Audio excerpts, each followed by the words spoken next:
Good morning friends. देखिए बच्चों, आज हम नया टॉपिक करते हैं जिसका नेम है कोरोजन। लास्ट टॉपिक बचा है, ठीक है। इसमें कुछ एक दो टॉपिक्स आएंगे, वो हम करते जाएंगे। तो सिंपल सी बात है, पहले हमने जो कल किया था उसका थोड़ा सा रिवीजन कर लेते हैं। कल क्या किया था? रिफाइनिंग ऑफ मेटल्स किया था। रिफाइनिंग ऑफ मेटल्स को किस तरह से हमने ऑब्टेन किया था उनके ओर से, और उसको फिर रिफाइन करने की प्रोसेस की थी, ठीक है। वीडियो जरूर देखिए पीछे वाला। कोरोजन पढ़ते हैं। देखिए कोरोजन क्या होता है। जैसे है ना, मान लो कोई भी आपकी जैसे मेटल है, आयरन है, स्टील है, इनके ऊपर क्या हो जाता है, इनके ऊपर हम कह सकते हैं ये खराब हो जाती हैं धीरे धीरे। ये टाइम के ऊपर, टाइम के बेस के ऊपर, यानी कह सकते हैं कि जैसे मॉइस्चर की वजह से, एनवायरमेंटल फैक्टर की वजह से ये क्या हो जाती हैं, यानी कमज़ोर हो जाती हैं ये, ठीक है। एनवायरमेंट इसको खा जाता है, ये कह सकते हैं, ठीक है। इसी को हम कोरोजन बोलते हैं, ठीक है। Corrosion, the surface of some metal such as iron is corroded when they are exposed to moisture, यानी जो नमी वाली वायु के अंदर, आर्द्र वायु के अंदर इनको रखा जाता है तो इसके ऊपर जंग लग जाता है, ठीक है। For a long period of time, लंबे समय तक हम अगर रखेंगे तो इनको क्या लग जाता है, इनको जंग लग जाता है, ठीक है। This is called corrosion. इसी को हम क्या बोलते हैं? कोरोजन बोलते हैं, ठीक है। तो याद रखना है, ये डेफिनेशन दूसरी है, ये वाली डेफिनेशन भी याद कर सकते हो। देखिए क्या डेफिनेशन है इसकी, सिंपल सी है। The slowly eating of any metal, किसी भी मेटल का स्लोवली ईट हो जाना, ईटिंग करना, खाना, बाई किसके द्वारा? Environmental factors. इन्वायरमेंट के जो भी फैक्टर हैं वो उसको खा जाते हैं, इसलिए उसको क्या बोलते हैं? Is called corrosion. इसी को हम कोरोजन बोलते हैं। तो बच्चों, इसमें छोटी सी बात एक ध्यान रखनी है कि वो कौन कौन से फैक्टर हैं जिसकी वजह से आयरन के ऊपर कह सकते हैं जंग लगता है, यानी कोरोजन लगता है। देखिए कौन कौन से फैक्टर हैं। सबसे पहला फैक्टर हम कह सकते हैं मॉइस्चर इन एयर। एयर में मॉइस्चर होना चाहिए, ठीक है। प्रेजेंस ऑफ ऑक्सीजन, ऑक्सीजन की प्रेजेंस होनी चाहिए, ठीक है, ये भी याद रखनी है। एसिडिटी कह सकते हैं, मतलब अम्लीयता कह सकते हो, अम्लीयता भी होनी चाहिए। नमी होनी चाहिए साथ में। मॉइस्चर एसिडिटी सिचुएशन होनी चाहिए, यानी कहने का मतलब आयरन को जंग लगने के लिए, या कह सकते हैं रस्ट लगने के लिए काफ़ी सारी परिस्थितियाँ, सिचुएशन होनी चाहिए, ठीक है। नमी होनी चाहिए, मेन तो है, ठीक है। मॉइस्चर की बात है, ठीक है। और साथ में आपका मैंने बताया ऑक्सीजन की प्रेजेंस होनी जरूरी है। ऑक्सीजन, एयर कह सकते हैं, और एयर की प्रेजेंस भी जरूरी। चलो, इसमें कुछ कोरोजन के अंदर कुछ मेटल्स हैं, वो किस तरह से बदल जाती हैं वो मैंने मेंशन किया हुआ है। सबसे पहले सिल्वर की बात करते हैं बच्चों। सिल्वर है ना, ब्लैक हो जाता है बच्चों जब भी इसको हम क्या करेंगे, एयर में छोड़ेंगे, ठीक है, लंबे समय तक। तो क्या होता है बच्चों, जो एयर में हमारे पास सल्फर होती है, सल्फर गैस, सल्फर जो है, सल्फर के साथ ये रिएक्ट करता है और क्या बना देता है, ये इसके ऊपर कोटिंग हो जाती है सिल्फर सल्फाइड की। किसकी? सिल्वर सल्फाइड की। इस सिल्वर सल्फाइड की वजह से ही इसका रंग जो है काला नजर आता है। सिल्वर सल्फाइड, ठीक है, Ag2S। तो यानी किसकी वजह से है? इसको हम इट रिएक्ट्स विद सल्फर की बात हम करेंगे इसमें, ठीक है। It react with sulphur in air to form a coating of silver sulphide. इसके ऊपर कोटिंग हो जाती है सिल्वर सल्फाइड, ठीक है, याद रखना है बच्चों। कॉपर की बात हम करते हैं। कॉपर क्या करता है? कॉपर जो मॉइस्ट कार्बन डाइऑक्साइड है, नमी वाली, आदर वाली कार्बन डाइऑक्साइड है, उसके साथ रिएक्ट करता है और क्या हो जाता है, इसका कलर ग्रीन हो जाता है। कैसा हो जाता है? ग्रीन, हरा हो जाता है। कॉपर कार्बोनेट की जो इसके ऊपर लेयर चढ़ जाती है उसकी वजह से, ठीक है। A green coat of copper carbonate, ठीक है। कॉपर कार्बोनेट की क्या हो जाती है, इसके ऊपर एक ग्रीन लेयर हो जाती है।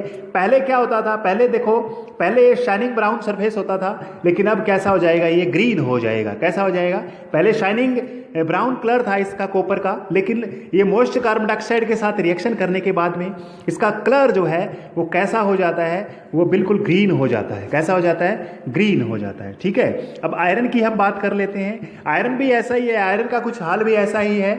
आयरन क्या करता है, जब इसको हम मॉइस्ट एयर में छोड़ते हैं, इसके ऊपर भी कोटिंग चढ़ जाती है, brown flaky substance called rust, ठीक है। इसका क्या नाम है? भूरे रंग की परत चढ़ जाती है, ठीक है। देखो बच्चों, भूरे रंग की, भूरे कलर। तो यानी एक, इसी को क्या बोलते हैं बच्चों? इसी को हम रस्ट बोलते हैं। कई बार पूछा जाता है भी रस्ट का फॉर्मूला क्या होता है, रस्ट का जो है वो फॉर्मूला क्या होता है, ये पूछ लेता है कई बार। तो याद रखना है O3XH2O। इसमें ये कुछ वाटर के मॉलिक्यूल हैं बच्चों, ठीक है, ये आयरन का ऑक्साइड है, ठीक है, और ये इसमें साथ में क्या होगा, मॉइस्चर होगी, नमी होगी, तो यानी इसके ऊपर रस्ट लग जाएगा, जंग लग जाएगा, ठीक है। तो फ्लैकी का मतलब बच्चों यहाँ पर है परतदार होती है ना, परत कह सकते हो एक तरह से, brown flaky substance called rust, एक भूरे रंग की परत, भूरे रंग की परत को बोलते हैं इसमें, ठीक है। भूरा कलर जो है इसकी वजह से होता है, याद रखना है, आयरन ऑक्साइड की वजह से, और साथ में पानी के मॉलिक्यूल्स हैं इसमें, पानी की नमी की वजह से हम कह सकते हैं, ठीक है बच्चों। नेक्स्ट देखिए, अब छोटी सी बात हम करते हैं कि जंग लगने से बचाएं कैसे इसको, है ना, प्रिवेंशन कोरोजन की कैसे करें। कोई भी मेटल्स हैं, आयरन की बात नहीं करनी, कोई भी मेटल्स हैं उसको कैसे प्रिवेंट करें, उसको कैसे संरक्षित करें, ठीक है। तो the rusting of iron can be prevented by painting, paint करके हम कर सकते हैं, तेल लगाकर कर सकते हैं, ग्रीस लगाकर कर सकते हैं, गैल्वेनाइजिंग है ये, GALVANIZI पढ़ेंगे, गैल्वेनाइजिंग क्या होता है, पढ़ा भी होगा। क्रोम प्लेटिंग का मतलब क्रोमियम धातु की प्लेट परत चढ़ा देना कह सकते हैं, ठीक है। एनोडाइजिंग और मेकिंग एलॉय बना करके कह सकते हैं की बात है। देखिए इसमें गैल्वेनाइजेशन होता क्या है, इट इज अ मेथड, एक मेथड है ये ऑफ प्रोटेक्टिंग स्टील और आयरन, इस्पात और लोहे को प्रोटेक्ट करने के लिए, कैसे, फ्रॉम रस्टिंग से, by coating them with a zinc layer, zinc की लेयर चढ़ा देते हैं बच्चों, ठीक है। सिंपल सी बात है, हम ये भी कह सकते हैं भी जो एक प्रोसेस है जिसकी वजह से हम स्टील और आयरन को क्या करते हैं, प्रोटेक्ट करते हैं, और क्या करते हैं प्रोटेक्ट करने के लिए, ऊपर जिंक की लेयर चढ़ा देते हैं बच्चों, ठीक है। तो यानी forming a layer of zinc on steel और आयरन इज कॉल्ड गैल्वेनाइजेशन, ये भी कह सकते हैं forming a layer of zinc on steel और आयरन इज कॉल्ड गैल्वेनाइजेशन, इसी को हम बोलते हैं। तो it is done due to protect कह सकते हैं, it is done to protect iron और स्टील फ्रॉम कोरोजन कह सकते हैं, रस्टिंग कह सकते हैं, ठीक है। ये सिंपल सी बात है, ये समझनी है, आपने पहले भी की हुई है बच्चों। अब देखिए एलॉय क्या है, एलॉय भी आपने पढ़ा है पहले, ये भी कुछ इसी तरह से किया जाता है, धातु को कठोर बनाने के लिए, है ना, उसमें शाइनिंग लेके आने के लिए, लंबे समय तक चलाने के लिए कह सकते हैं, है ना।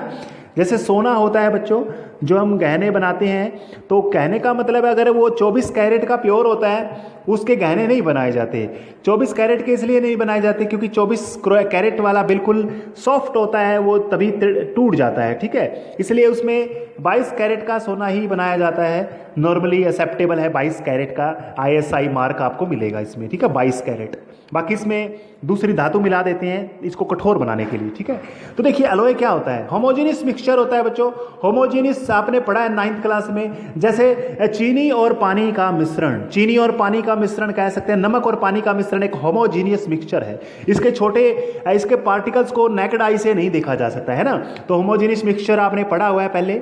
तो होमोजेनियस मिक्सचर होता है किस किस का, एक मेटल, दो मेटल्स का हो सकता है, या एक मेटल और दूसरी नॉन मेटल का हो सकता है।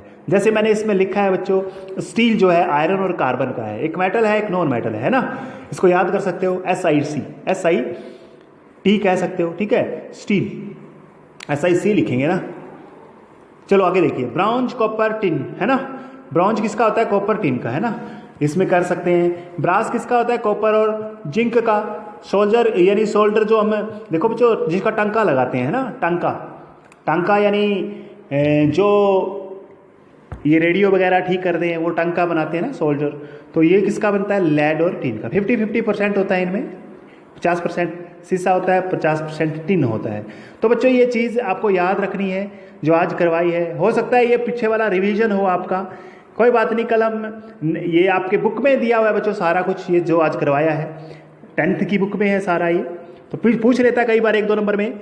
तो ये चैप्टर अभी आपका थोड़ा सा बाकी है, इसमें कल या परसों हम फिनिश कर देंगे, फिनिशिंग लाइन पे आ चुके हैं हम इस चैप्टर की। अगर आपकी कोई क्यूरी है इस चैप्टर से रिलेटेड, ठीक है, तो वो मुझसे पूछिए।